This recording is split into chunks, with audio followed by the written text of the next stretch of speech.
Hey yo, what's going on, everybody?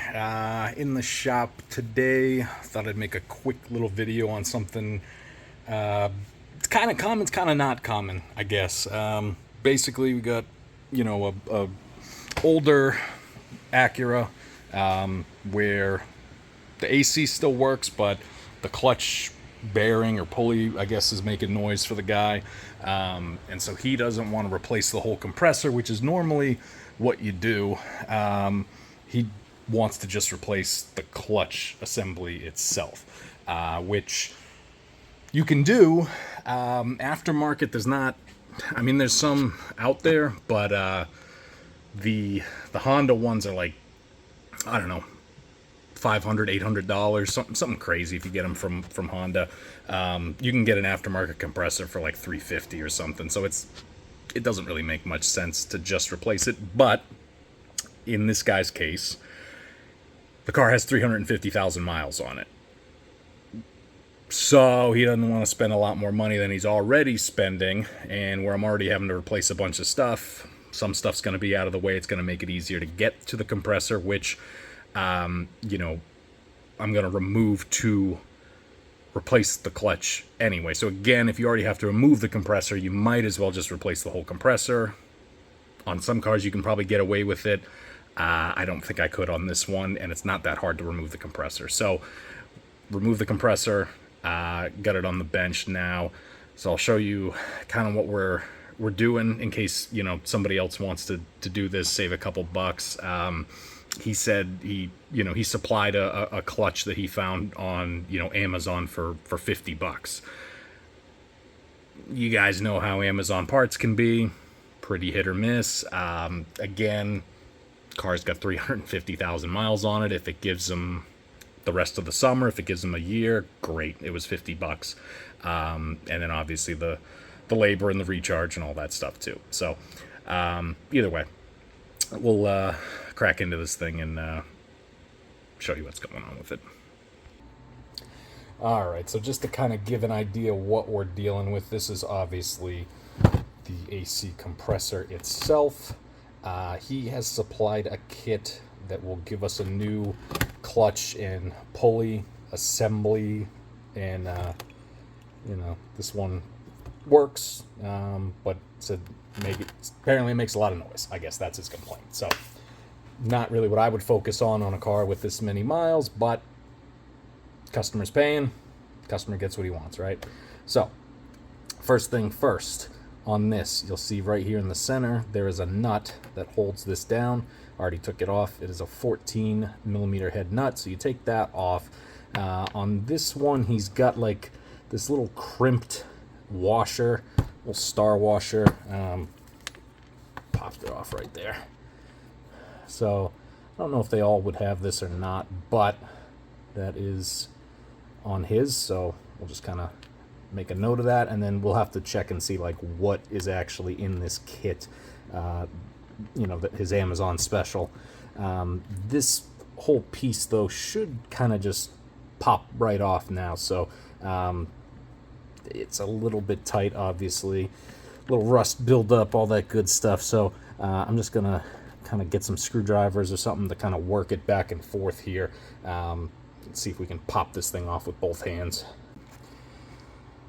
Okay, so after like 20 minutes of just beating the shit out of this thing, it was seized on the shaft pretty good. As you can see, broke out the old smoke wrench, got it nice and cherry red, and just got some small pry bars and screwdrivers and kind of just got under it and worked it up and out until that plate came off, which that's still pretty hot. So you might run into that again. Just another reason you might want to just replace the whole compressor, because at this point the compressor could have already been bolted back up and in the car, but that's not what he wanted. So we press on with getting rid of this guy off of that. Yeah, there we go. All right, so don't mind the smoke. Still a little bit hot, but top shot. This is what it looks like after the disc is taken off. This is all a mess just from a lot of penetrating oil and heat hitting it. But one thing you will want to note is this guy right here, this little ring, little washer. This guy will want to come off. I gotta double check this kit that he got, but I'm guessing it probably has a new one. But that is important for the gap on the clutch. So if there's a little shim here like this, that you will want to take out of there. And get it with a magnet so we don't have to lose it. There we go. Put that to the side. Now the next thing is going to be this snap ring. You can see the little tabs there. Again, probably a lot easier to do when it's out of the car, so hopefully that doesn't fight us too much. But that snap ring comes off, and then I believe this whole assembly should then slide off. If it's anything like the other one, it's not going to, but we'll give it a whirl. Try to get you guys in on this one, but get the 2 tabs and squeeze, and then you can just work that guy right on out of there. Put him off to the side. Now, if you're luckier than me, this will just slide right off after that clip comes out. Obviously, I didn't have such luck up here in the beautiful Northeast with 350,000 miles on it and all that good shit. Which, I mean, to be fair, this probably got replaced at some point already. These compressors usually fail, so really don't think it's got 350 on it in any case. If it's not coming off, you just get a screwdriver back behind the pulley up against here and just start hitting it, spin the pulley, hit it, spin the pulley, and you can, if you're replacing it like I am, you can beat the shit out of it, doesn't really matter. But eventually you'll, kind of get it to work its way off and kind of pop itself free a little bit, and then it's kind of tough to do with one hand here, but this whole assembly piece will pop right off. And it comes off like so, and then that's your bearing for this pulley. You can feel it, see how it feels. Like I said, I'm replacing this part, so good or bad, it's getting tossed. But that's out of the way, and now you're left with this, which is the coil. This is what usually fails on these lovely compressors. You can see the wiring going from there, connects over here, connects into this long connector for your AC compressor. So I'm going to pull out the new part, and see what they've got included in there is what we have to replace. This also will come off. Kind of tough to see, but you can see there's another 2 holes, another snap ring in there. So we'll probably have to take that guy out and remove this coil and then switch it all, to the new stuff. I'll probably do that tomorrow because it's, it's 95 degrees in here, and this is a stupid job to do anyway for a stupid car. And it's already 6:30. I don't really feel like doing more shit for a car that's not going to get done today anyway. So we'll sort of leave it at this. I'll grab the new part, go through it, and then we can kind of get back on this tomorrow. Alright, so we're back at it with the bullshit. This is the kit. This part is the new coil. Got the new pulley, and then the clutch plate.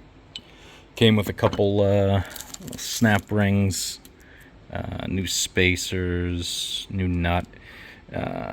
Everything looks like it's there, I guess. So, we'll see what happens. Kind of accelerated through this whole thing a little bit just because, like I expected, it was a pain in the ass. Everything was seized, everything was stuck. After getting the clutch plate off, the pulley comes off.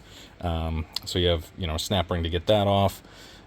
Then you have a snap ring on this shaft as well. That one obviously was a bitch. kind of bent that one, got that one out of there. But once that's apart, this clutch slides off of this. Had to give it a couple taps, get it to come off. You got a little Phillips head screw here, loosen that guy up to move this, and now your wiring is free. This wiring goes back over here, undo this little bracket, little 8mm headed bolt there, undo that. This is your ground, that's very important. So the new wiring, you've got your ground there, you got your connection there. So we're just going to switch those guys over. Yeah, again, it took way longer than it should, but that's New England rust and rot for you, baby. That's what we deal with all day long. So get that apart. Got to make sure that this tab lines up down here with this opening. So obviously we're going to clean this all up, and then get it ready for the new piece here. All right, so it's back together. Mega pain in the ass. Really wouldn't recommend doing this, but it is what it is. So got the new clutch on, snap ring on that, new pulley on that, snap ring on that, and then once that is in place, you can put this top clutch piece in. Just remember, you know, whatever one of these little washers that you need, and there is a spec where you measure in between the face here and this plate. It's Honda specs it out somewhere around like 0.02 of an inch or something like that. I forget exactly, but don't quote me on that, but it's something like that. So you need to just get the feeler gauges in check, make sure it's, you know, smooth operation, all that good stuff. And then once you got that in, this plate goes on, tighten that nut, good to go on that end. And then over here, just run your wiring through, tighten this Phillips head back down to hold it in place. And then you have a connector here that plugs into that one. And you've got your ground strap here, connects there. This little guy holds it back in, holds everything in place. Tighten that back down, put it back in the car, charge it up, good to go. Hopefully it works, otherwise you wasted a lot of time. But yeah, that's basically it. Like I said, just get a compressor. I don't know why you'd want to do this, but you know, in case you do, this is how you do. So yeah, you know, try to make some more videos and some information for you guys for different repairs and whatnot. You know, like it, comment it, subscribe, keep up to date on whatever else I'm doing in the shop, and yeah, we'll see you in the next one, eh?